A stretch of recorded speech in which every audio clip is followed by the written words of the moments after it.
Hi అండి, నమస్తే. ఒక్కసారి ఈ స్టైల్ వెజ్ బిర్యానీ ట్రై చేయండి. రుచి అస్సలు మర్చిపోరు, అంత టేస్టీగా ఉంటుంది. అలాగే కుక్కర్లో చాలా ఫాస్ట్గా అయిపోతుంది. ఇక లేట్ చేయకుండా రెసిపీలోకి వెళ్ళిపోదాం.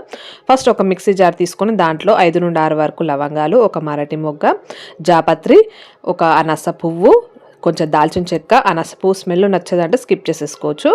తర్వాత దీంట్లోనే ఇలాచీలు కూడా 3 వేసుకోవాలి, అది స్కిప్ అయిపోయింది వీడియో. తర్వాత 4 నుండి 5 వరకు పచ్చిమిర్చి అనేది మళ్ళీ వేసుకోము. మీకు కారము ఇదే కావాలి, స్పైసీనెస్ అంటే మొత్తం మిర్చి దీంట్లోనే వేసుకోండి. కావాలంటే మిర్చి ఎక్కువ కూడా వేసుకోవచ్చు. తర్వాత 5 నుండి 6 వరకు ఎల్లిపాయలు, తర్వాత ఒక ఇంచు అల్లం ముక్క, తర్వాత పుదీనా, వీడియో చూపించినంత పుదీనా, వీడియోలో చూపించిన అలాగే కొత్తిమీరాకు మనము ఇది పేస్ట్ చేయాలి. తర్వాత టమాటాలు, ఒక 2 టమాటాలు మీడియం సైజ్వి వేసుకొని దీన్ని మెత్తగా పేస్ట్ చేయండి. దీంట్లో గసాలు కూడా వేసుకుంటే ఇంకా బాగుంటుంది.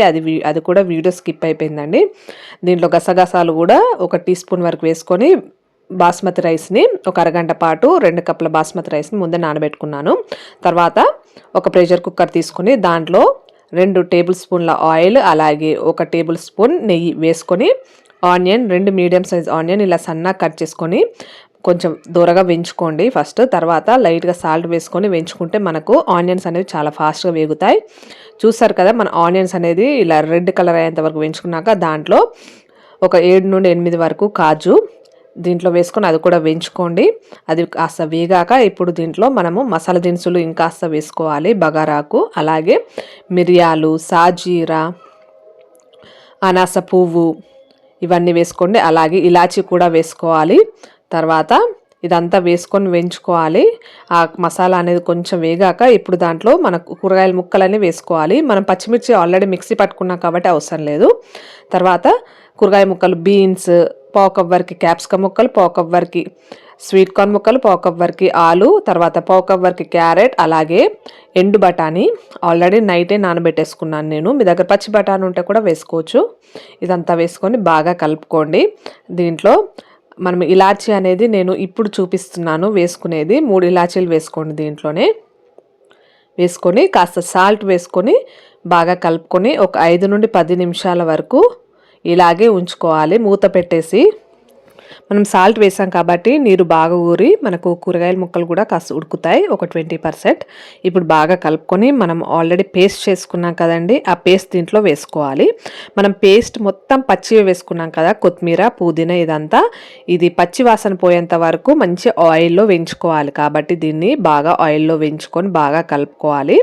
కలుపుకొని దీన్ని కూడా ఒక 5 నుండి 10 నిమిషాల వరకు కూడా మూత పెట్టేసేయండి. ఇలా చేయడం వల్ల పచ్చి వాసన అంతా పోతుంది. మనకు పుదీనా, కొత్తిమీర అన్నీ వేసుకున్నాం కదా, అలాగే పచ్చిమిర్చి ఇవన్నీ పచ్చి వేసుకున్నాం కాబట్టి పచ్చివాసన పోయేంత వరకు వేయించుకున్నాక ఒక 5 నిమిషాలు అట్లా స్టవ్ పైన ఉంచేయండి మూత పెట్టేసి. చూసారు కదా, ఆయిల్ లైట్గా పైనకి వస్తుంటుంది.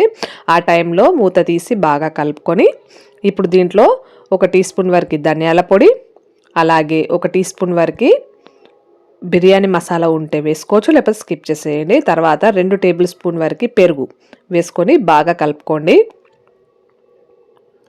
ఇప్పుడు పెరుగు కూడా మనకు ఆయిల్లో పచ్చి అంత పోయేదాకా బాగా కలుపుకొని ఒక 5 నిమిషాలలో మళ్ళీ మూత పెట్టేసేయండి.